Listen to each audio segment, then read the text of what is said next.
YouTube boots up. Hello, Ravinili. How are you? Doing fine, Joseph. You? Doing fine. Still dealing with finals. Eventually in life, you don't have a whole section of finals. You're just doing them all the time. Yeah. And I think you know that from your previous professional careers. Yes. But at least you don't have the stress of the finals or the pressure. A little pressure, as long as it's managed, isn't too bad. Mm-hmm. And oftentimes finals force you to think about things you wouldn't have done on your own. That's true. Much like our Torah reading for today and the discussion that we are going to be having. So let's go ahead and get down to work. And the introduction will be our buffer. So today we are going to talk about genocide, which is obviously a very powerful and difficult topic. So just, fair warning, if this is something you would like to wait and study at another time, by all means.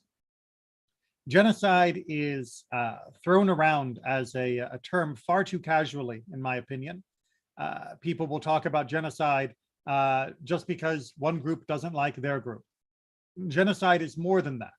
Officially, genocide requires the systematic extermination of a particular group of people for whatever the reason, whether it be their race, their religion, their nation of origin, whatever it might be.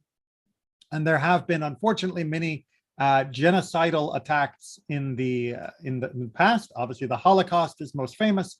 Armenia is also quite well known.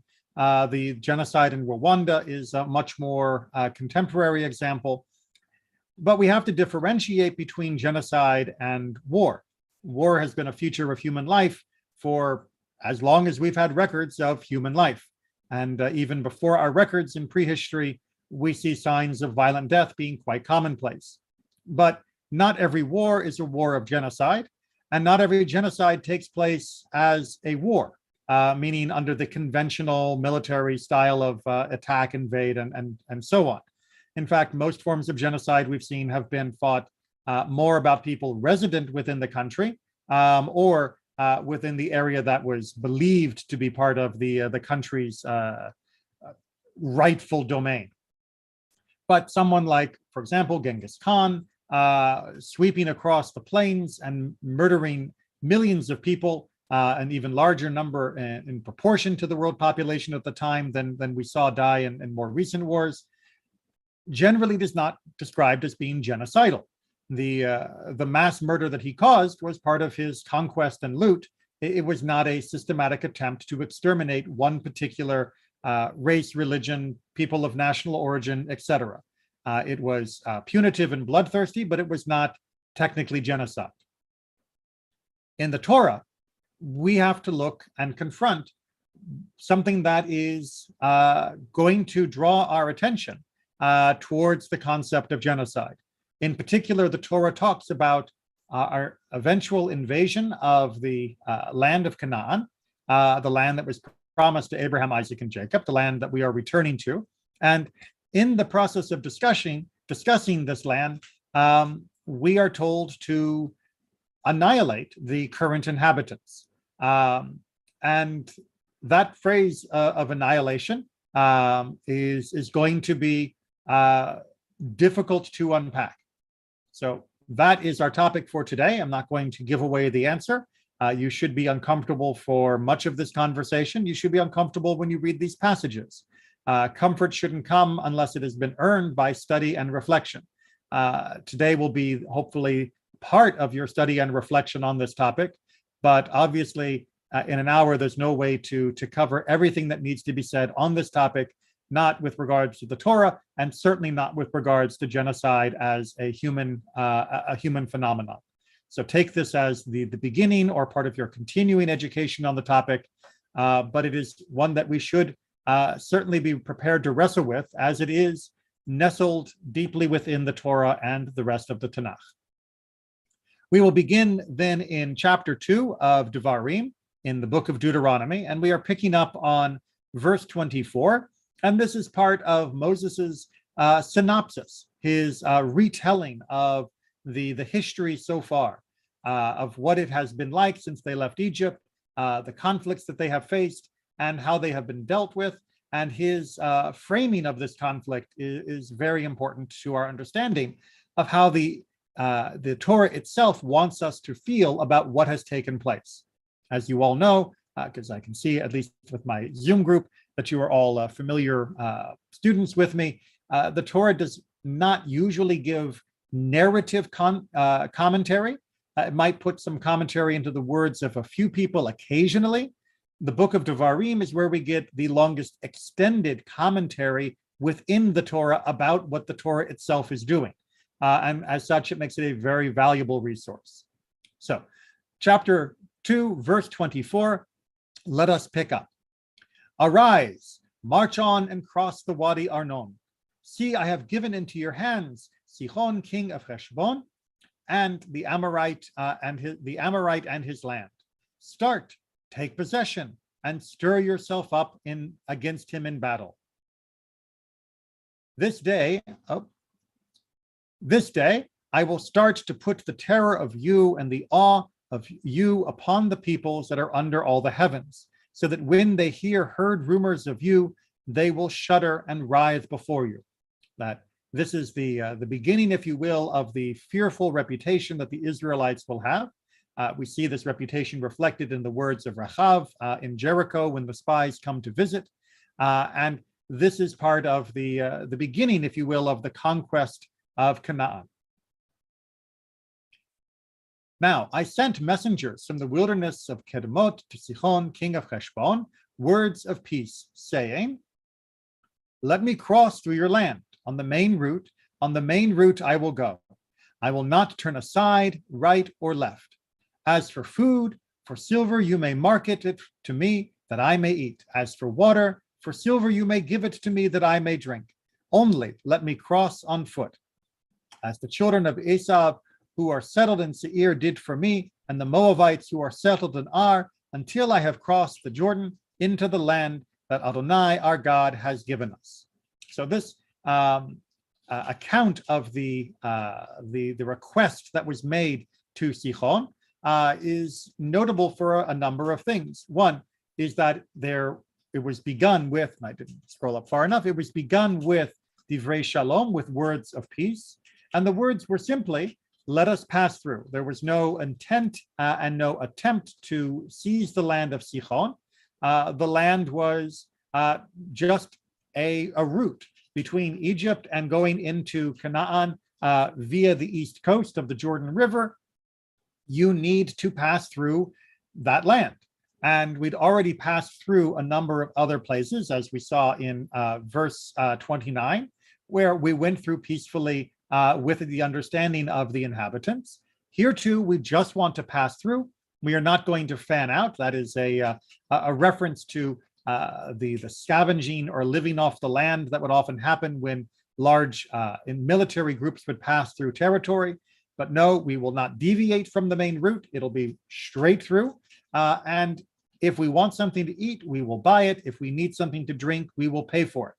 This is assurances to Sihon that this is not meant to impoverish or diminish his land, his resources, and certainly not meant as conquest. That was the invitation, or the request is better, the request that Moses made of Sihon. Verse 30, but Sihon, king of Heshbon, was not willing to let us cross through him, for Adonai your God hardened his spirit and stiffened his heart, in order to give him into your hand, as is this day. As Adonai said to me, see, I have started to give before you Sihon and his land. Start, take possession to possess his land. So the invitation, the request to let us pass through was not responded to. Instead, Heshbon is going to come out and meet us in battle. And we get this interesting aside here in verse 30, that this is because of what God had chosen to do, that God had made his spirit hard, that God had stiffened his heart, essentially giving him resolve, giving him the gumption to reject this command. Now, this is said here in order that the territory then be given over, as it is given over eventually to become an Israelite possession. And that may bring up some questions about the rightness. Was Sichon then not acting of his own free will? Was Heshbon forced into a war that they had no hope of winning? Did God really mean it when he had Moses extend an offer of peace? If God was just going to make it so that Heshbon would not accept that offer of peace? And those are all great questions that we've discussed before when talking about Pharaoh, of whom similar language is used in stiffening his heart and resolve. I'm not going to rehash all of it here, but just as a short summary of my own take on that particular topic, this idea of stiffening or of strengthening, hardening somebody's resolve is a matter of letting them be as stubborn as they wish they could be, of giving someone the backbone to actually do what they want to do, what they believe to do, what's actually in their heart. It would be the equivalent of saying there are two people, both of whom are virulent racists or anti-Semites, one of whom is a coward, and the other is very confident and self-assured. Well, the coward is not going to speak what's in their heart. They're not going to say things that are racist or anti-Semitic. They are going to keep their mouth shut because they are afraid. Whereas the confident one is going to open his or her mouth and speak their hate, and they are going to be then subjected to the consequences of that behavior. All that God has done here is take that coward and given him a spine. He didn't put the antagonism in his heart. God did not make Sichon or the people of Heshbon so inhospitable and so angry and so hateful. He merely gave them the backbone to act upon their inhospitality and their hatred. That had they been allowed to act as cowards, they would have shrinkingly allowed us to go through while resenting and hating us as we passed. Instead, they were given the strength to behave as they wanted, which was to attack and try to destroy us and take whatever we had from them. They tried to take whatever we had for themselves. Before I go on, just quick, is that clear to everyone? Like I said, you can go back and look at the discussions in Shemot and Exodus when we've talked about this, and Pharaoh in much more detail. All right.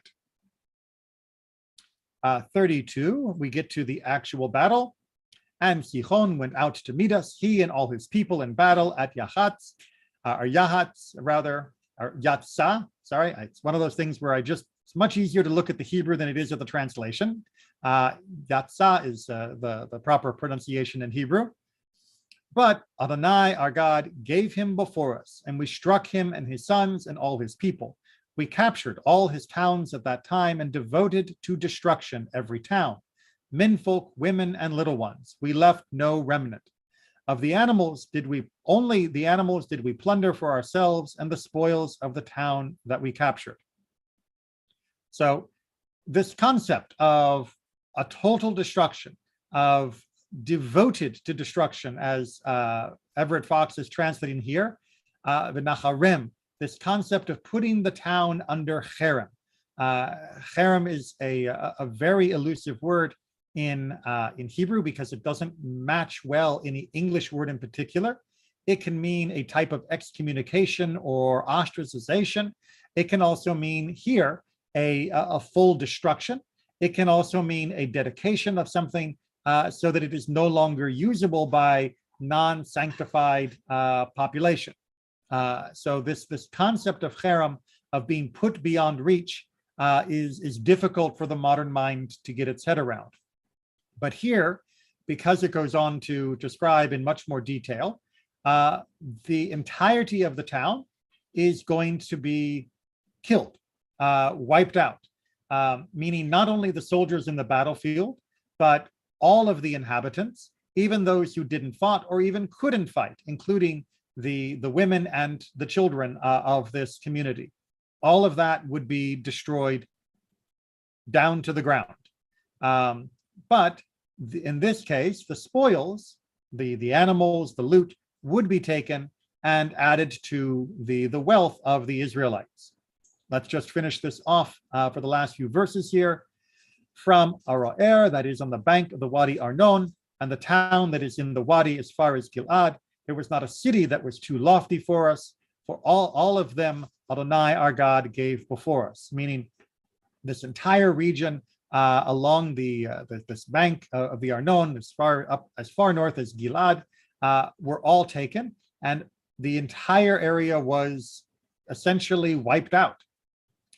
Only the land of the children of Ammon you did not come near. All the environs of the Wadi Yabok and the towns in the highland, and all about which Adonai our God had commanded us. As we were told not to go into the land of the Ammonites, we did not go into the land of Ammonites. And we, at this point, having secured the east bank of the Jordan River, we then prepare for the eventual moving into the land of Israel, which will happen under the auspices of Joshua, who will then carry out the acts of destruction against the Canaanite population, as we'll see extensively throughout the book of Joshua, and also to a lesser degree in the book of Judges. We will finally see some of the last remnants of the Canaanites being dealt with in the days of David, in particular the tribe of Amalek, which technically are not Canaanite, but nevertheless are also slated for destruction. So, questions or comments before we prepare to go to our commentary on this? Because right now, I wouldn't be surprised if you were thinking, well, you know, Rabbi Neely, this does sound awfully genocidal. We have been commanded to wipe out the inhabitants of the 7 Canaanite nations. And here we are also wiping out a different nation that came out to greet us in war. Is this just war, or is this genocide? God seems to want the extermination of the Canaanite nations. Just as a little aside, there's no Canaanite people in the sense that it was not felt as one nation at that time, but there were many different Canaanite groups and cultures. But all of those were slated for destruction. And the full destruction of a group of people, men, women, and children, that does sound an awful lot like genocide by a modern definition. That doesn't sound like just war. The Egyptians had conquered this territory before, and when they did, they came, they fought the kings and their armies, and they destroyed them, and they looted and took plunder, and then demanded tribute from that region. But they didn't clear away the native population. In fact, that was incredibly unusual in the ancient world, because when you came into an area as a conqueror, what you wanted wasn't a pile of dead people. What you wanted was a pile of money. And you don't get money from dead people. Oh, you get loot for a moment, but what you really want is the ongoing tribute. So economically, it would have made much more sense for the Israelites to have come into the land of Canaan, to have taken over control of it, and to have demanded tribute from all the Canaanites that were living there. But that is not what the Torah has demanded, nor is that what we see as being the result of the eventual conquest of the land. So wiping people out for no political, military, or economic gain seems awfully genocidal. Questions or comments? But is it? I'm thinking. Two quick examples that come to mind are the Russian army destroying Berlin. Not a war that they necessarily started. The United States Air Force and British Air Force destroying Dresden, and the hundreds of thousands of civilian casualties, men, women, and little children. Was that defensive? We have a similar conundrum seemingly happening here, because this does not look like the Jews the people of Israel were the aggressors. And that creates an issue for justification. Certainly with regards to Sichon, it seems very clear that we came through this divrei shalom, these words of peace, and this promise of good behavior, and we were met with an armed force. But the armed force was not comprised of every man, woman, and child in Heshbon. The armed force was their army. So why not just do like what other armies do? Two armies fight, and the second army, the army that wins, just takes over the territory and has no systemic policy of actually eradicating the offending population who weren't even part of that original fight. But is it just about territory? Okay, so is it just about territory? Is there something else going on here? But again, and I am pushing back and playing, if you like, devil's advocate, because we need to feel uncomfortable with this if we're going to eventually find a distinction between this and other acts of genocide that we do feel permanently uncomfortable with. But if it's not about territory, if it's not about money, if it's not about politics, doesn't that make it worse? Right? When Hitler murdered the Jews, if he had murdered us because he wanted our money, if he had murdered us because he wanted our land, if he had murdered us because he wanted wanted to take over that territory and politically he couldn't with us there, it wouldn't be great. It would still be horrible and murderous, and the way he treated other people around his country, like all of the other countries of Europe. But we know that that wasn't why Hitler did what he did. He didn't have a political, economic, or military reason for taking us. It wasn't about territory, money, or anything else. It was about his ideology, that he really, really hated the Jews. And that meant that even when it was bad for him militarily, economically, and everything else, he continued to pursue the final solution, the Holocaust and genocide. One final question. At verse 32, is it he and his entire people, or he? Okay, so it's he and all his people. Does that imply it's more than just the army? Does that imply that when we say v'chol amo, does that mean all of his people, the entire nation, or does that mean the entire people were behind him? And that would again become like justification for the bombing of Dresden or Hiroshima or other things, where without the destruction of the civilian population, the war machine would still continue. Or is it just a phrase for, it wasn't just him, that it was a full national mobilization, but it was still an army, but an army made up of the conscripts, not made up of a professional army, because most nations did not have professional armies at the time. Unfortunately, we don't have additional documentation of exactly who came out. But I think we can be relatively confident that at the very least, the mothers that were with the babes in arm were probably not carrying a spear into battle. Which is why the destruction is so uncomfortable. Again, I'll keep using that term. All right, so now that we've got our discomfort right on the floor, very unhappy with how this feels. At least I know that I am when I read this without any additional context or understanding. Let's at least begin to try and understand. And again, this is not going to be the end. Hopefully this is the beginning or continuation of your study of these topics. But if you feel completely unsatisfied by the time we're done, that's okay. I'm not surprised if that's the case.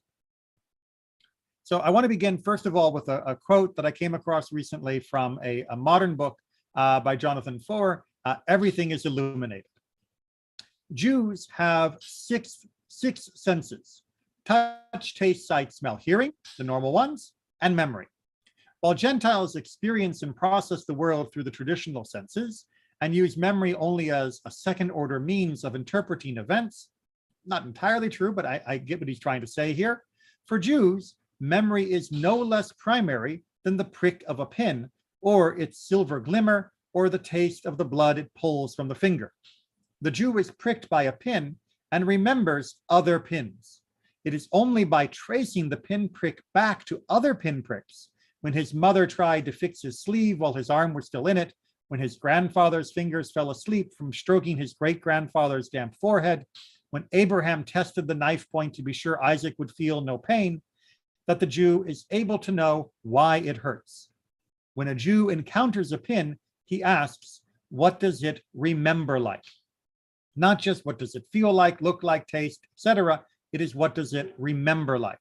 So this idea here is when we are encountering this difficulty, when we are recalling the pain of this section of the Torah, we have to interpret this through memory, and we also have to see, importantly, how it has been remembered, meaning that memory is a two-way street in Judaism, that we both remember into the present, allowing the events and the feel of the past to influence how we literally experience things today, but also how we experience today, how we understand the past, has been mediated through the way that the past was chosen to be remembered.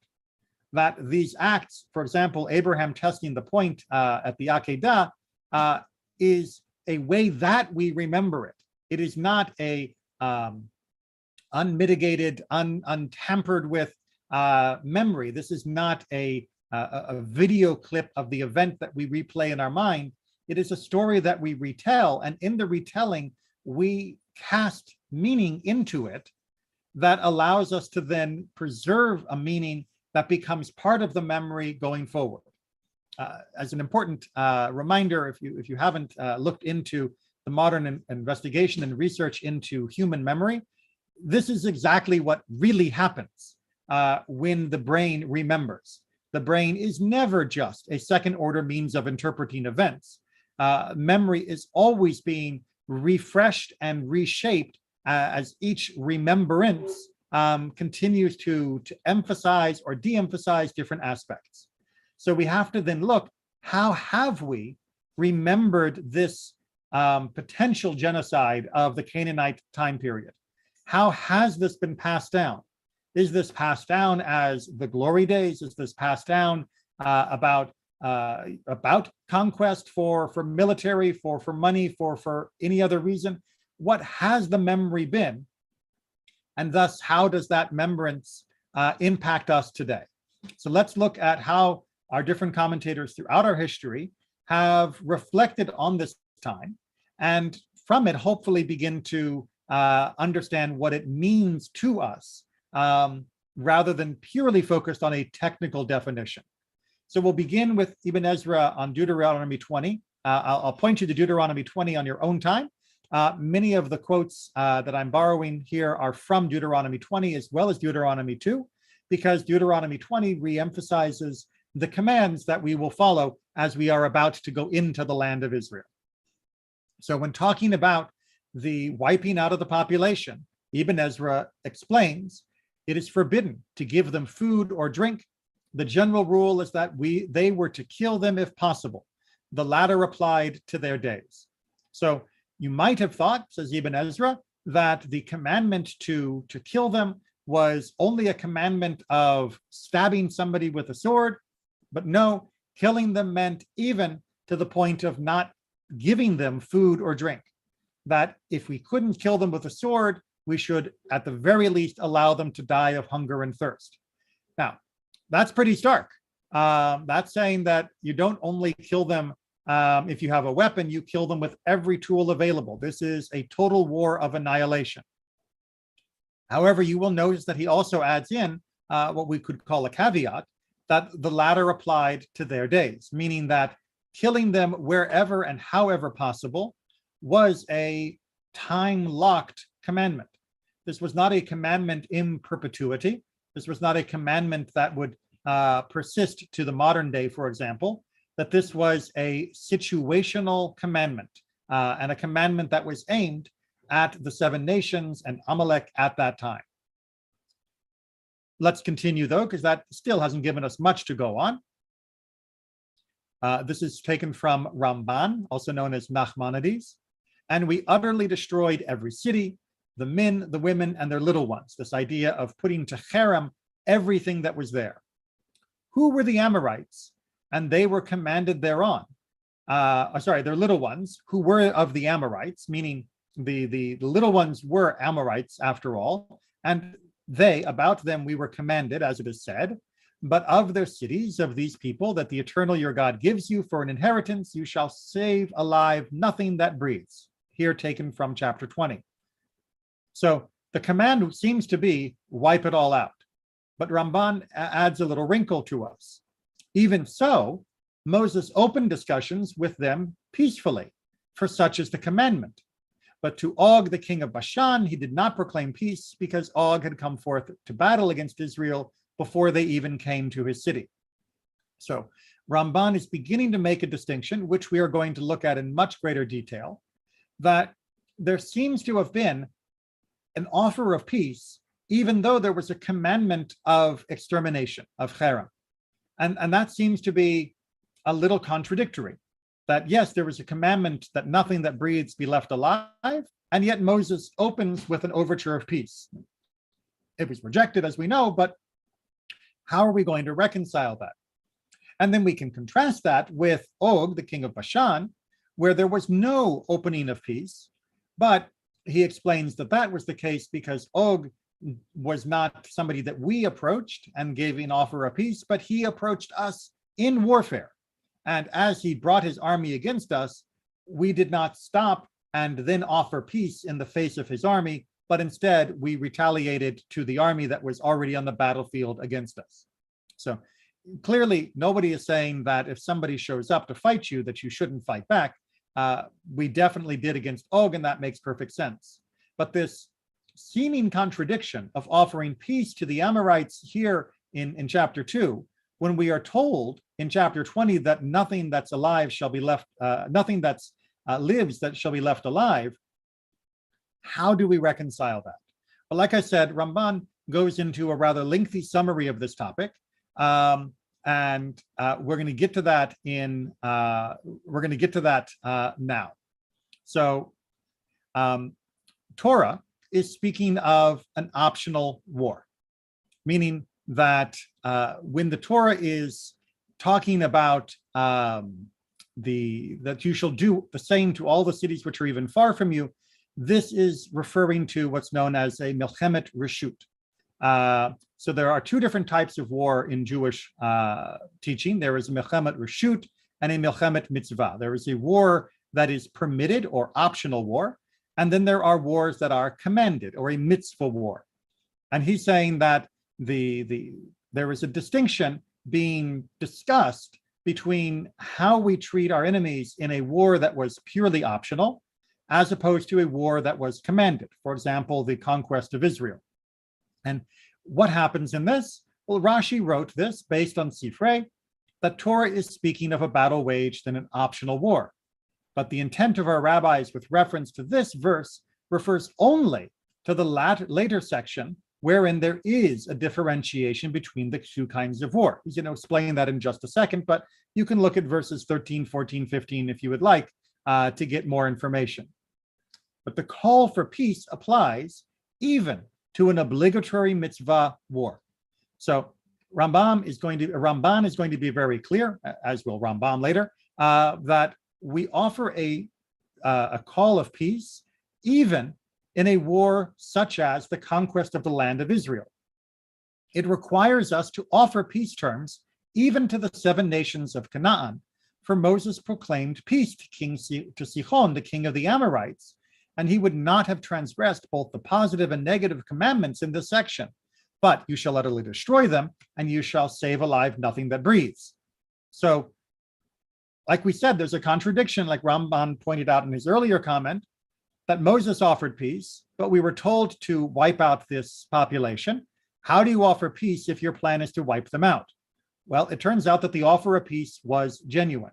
And indeed, that offer of peace applies even to wars where we are being commanded to wipe out a population, that even in such a case, peace has to be extended. Now, this is the biggest distinction between what happened in the time of the Israelites and what happened in the time of more modern genocides. That in the time of the Israelites, it is believed by almost all authorities that the people were given an option of peace. That when the Israelites came across the Jordan, or here even before they crossed the Jordan, they offered peace to the people that lived in those lands. Now, as we're going to see, peace comes with a bit of a price. They don't get to go on just doing what they've been doing. Peace is going to mean that they surrender, but peace is absolutely permissible and indeed an obligatory offer to be made. And the war only happens when they refuse the offer of peace, like we saw with Sichon. Now, before we get into more proof of that offer of peace, he's going to just try and help us understand the difference between fighting somebody that's there in our midst, meaning in the land of Israel, and fighting someone a bit more distant. So rather, the difference between them, a war that is an optional war versus a mitzvah war, milchemet reshut versus milchemet mitzvah, is when the enemy does not make peace and continues to make war. So they are the same, that we have to offer peace, whether it is a optional war or a commanded war. But when they don't take that peace offering, then there is a difference in how we carry out the war. Then, in the case of the cities which are very far off, these optional wars outside of the land, Scripture commanded us to smite every male and keep alive the women and male children. So there was a policy of wiping out the potential men that would fight back, but we kept alive those that were not of military age and the women of those communities. But in the cities of these peoples, meaning there in Israel, the Canaanite cities, it commanded us to destroy even the women and children, as we saw. But this, again, is only in the case where peace was not taken, where the offer of peace was not accepted. And so did our rabbis say in Devariam Rabbah, and it is found also in the Yerushalmi. Rabbi Shmuel, the son of Rabbi Nachmani, said, Joshua, the son of Nun, fulfilled the laws of this section. What did Joshua do? Whenever he went to conquer, which remember was only in the land of Israel, he would send a proclamation in which he wrote, He who wishes to make peace, let him come forward and make peace. He who wishes to leave, let him leave. And he who wishes to make war, let him make war. So the idea is that Joshua gave all options. If you want to make peace, fine. If you want to make war, fine. If you want to leave, to emigrate, also fine. And what do we see? With the Girgashite left, the Gibeonites made peace, and Joshua made peace with them. And the 31 kings, as we see from Joshua 12 summary, who came to wage war, the Holy One, blessed be he, cast them down, and so on does the discussion continue. So by looking at the book of Joshua, we can see the three different options being modeled. We can see one group that left, that refused to surrender, but also refused to fight. We can see another group that surrendered and made peace, known as the Gibeonites, the Gibeonim. And we can also see 31 other kings that waged war against us, but lost. And so indeed, Scripture states, with reference to all cities, including those of the 7 nations, there was not a city that made peace with the children of Israel. Again, implying that they could have made peace. Save the Hivites, the inhabitants of Gibeon, they took all in battle.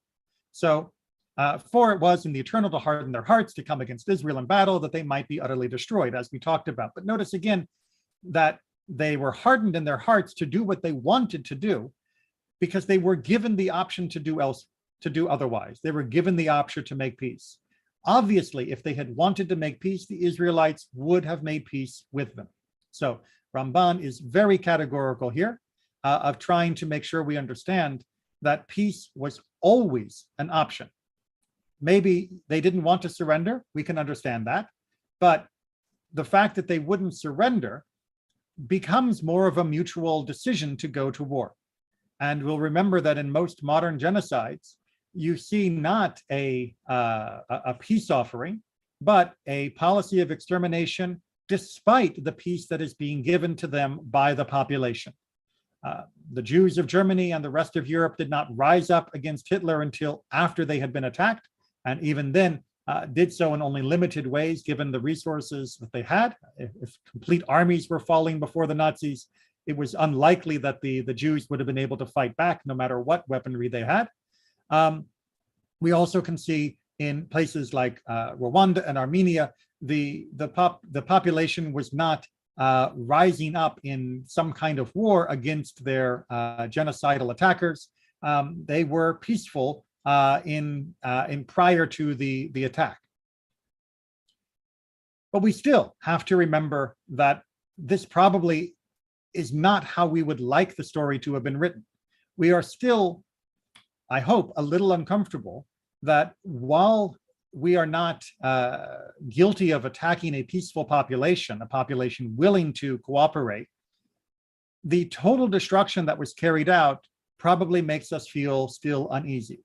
And yes, we can draw some solace from the persecution of war in the modern world and total war being necessary because of modern industrial systems being the backbone of the capacity to make war.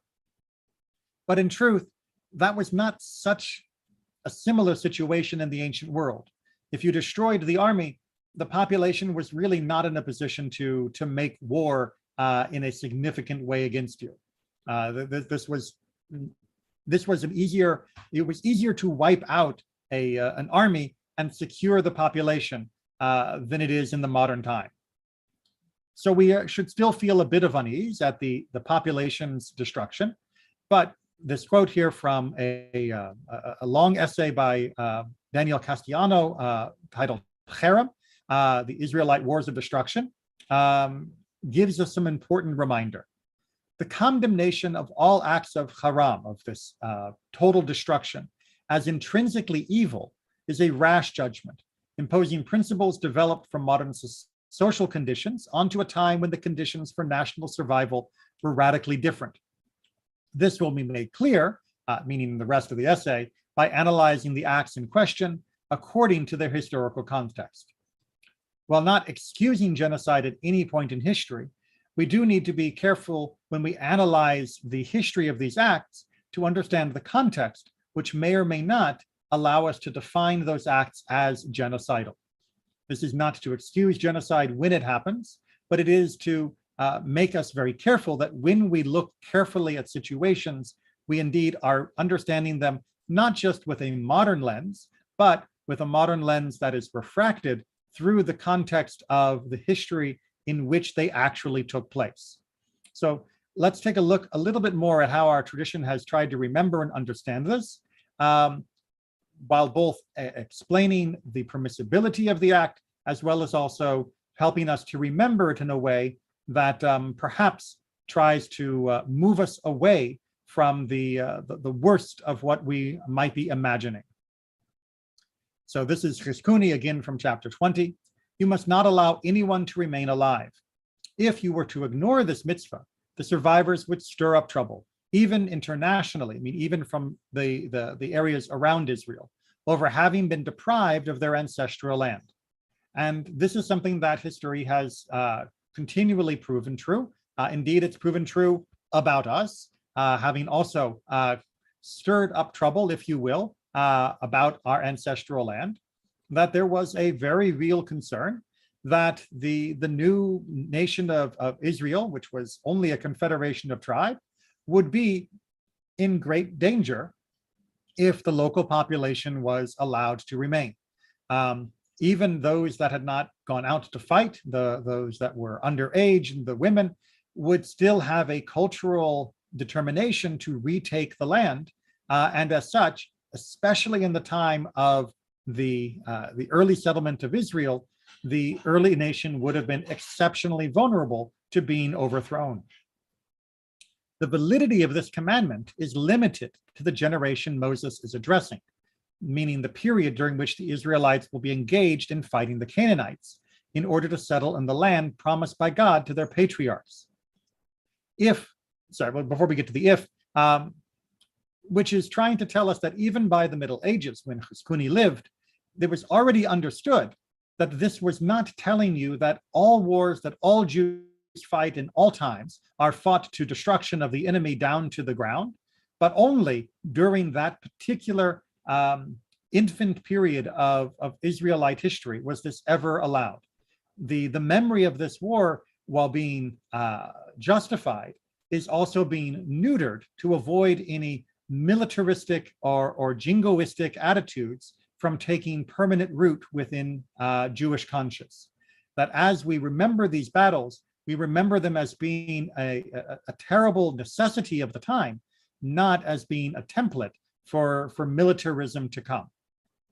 Indeed, as Haskuni explains, if members of these tribes had emigrated voluntarily, meaning they left the land of Israel when we came in, and at some future date returned individually, not as an invading force, but Joe Schmo Canaanite left, and then 20 years later he comes back just by himself, and even wish to convert to Judaism, this is acceptable.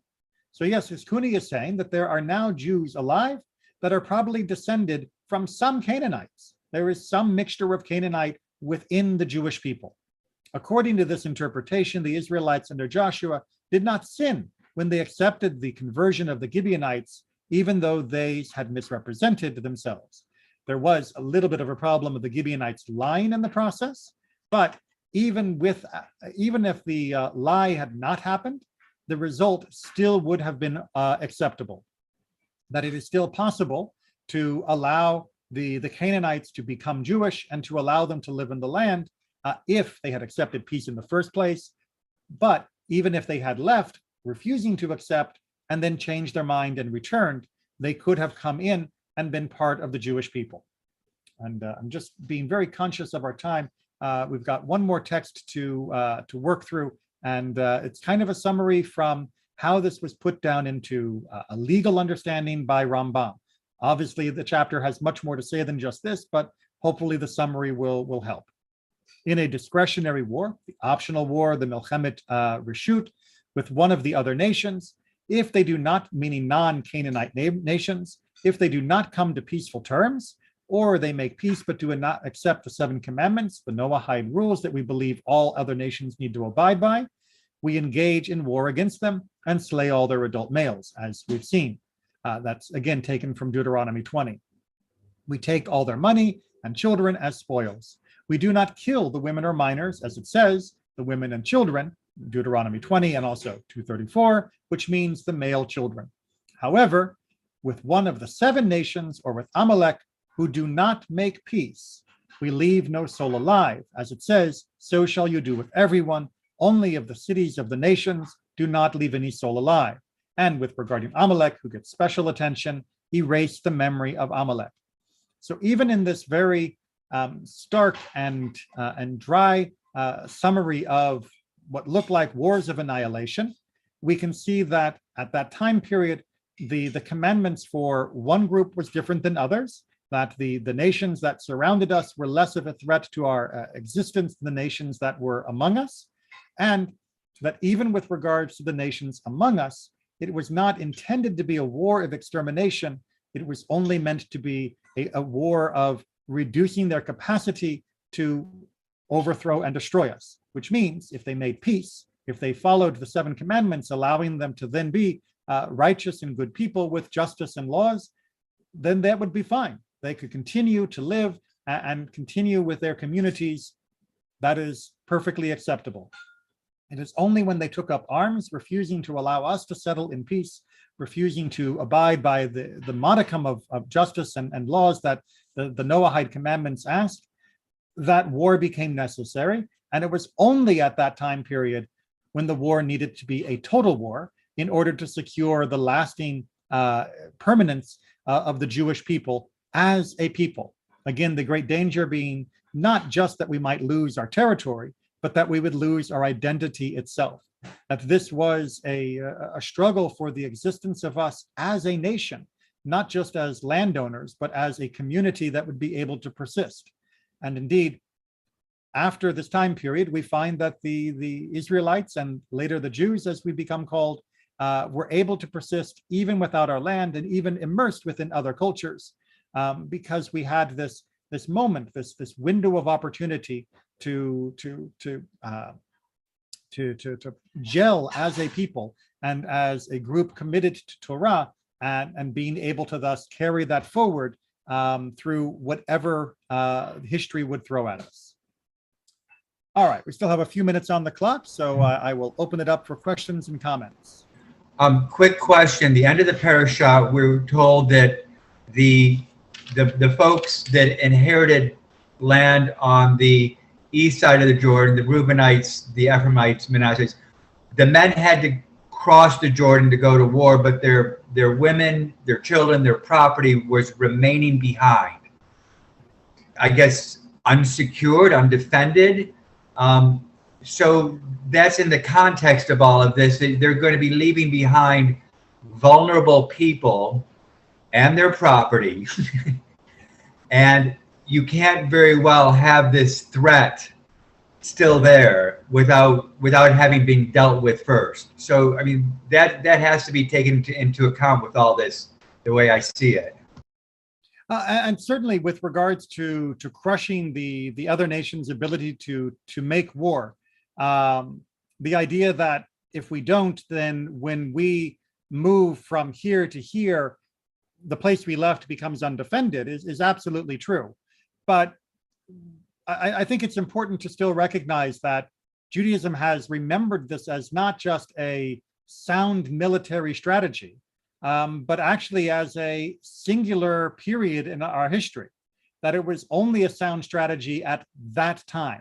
That if you encountered a similar situation, meaning the Jewish people have an enemy and we need to move from place A to place B to fight the new enemy, that we don't eradicate every living creature near place A before moving on to place B. That is not current policy, to say the least, and it hasn't been Jewish policy for almost 2,000 some years that we have record of. So. Right, so that does make this more context specific by having these facts, being put out there for us to consider as we read this section. Exactly right, and that fact that we brought this memory forward through a shackles of context is something that I find incredibly impressive, because you need only consider that the Jews that came later might look back at the time of Joshua as the glory days, as being when we did it right, and saying, look, Joshua came in, he fought, he won. All we have to do is wage war like Joshua, and we too can have the victories of Joshua. But that's not the way the Jewish memory worked. The Jewish memory said, we had to do this. It was something that was unique to the time period. It was necessary. If we hadn't been commanded, we would not have acted as such. And since then, we cannot act as such. We cannot annihilate whole populations gratuitously with no firm military objective as being the necessity. For example, in World War II, and many of the discussions of strategic bombing that have developed since. That we did not carry forward this command as being the ideal. We carried it forward as being a necessity at a particular juncture, not to be repeated since. But because Jews are by tradition and history peace-loving people. Well, so but like you said, it's by tradition, which is another word for memory. But that is not automatic. We have had to retell this story, the story of the conquest, for a few thousand years to make sure that we remember it right. And by right, I don't mean accurately in the sense of who did what on which day. I mean accurately in the sense of what lesson are we supposed to carry forward. And the lesson we carry forward is this was brutally necessary at the time, but we should not glorify it. We should not celebrate it. We should be thankful that God allowed it to be a one-time only thing, and that our identity as a Jewish people may have been forged in this fire, but we never wish to light these fires again. All right, well, we will leave it there for today. And again, this is just for the beginning, the tip of the iceberg, or maybe a continuation of your own education on this particular topic. There is much more detail and discussion to be had. If you have not read through the book of Joshua and Judges in particular that discusses this time period, absolutely you should, but do so with commentary, both classical as well as modern. Take care and be well.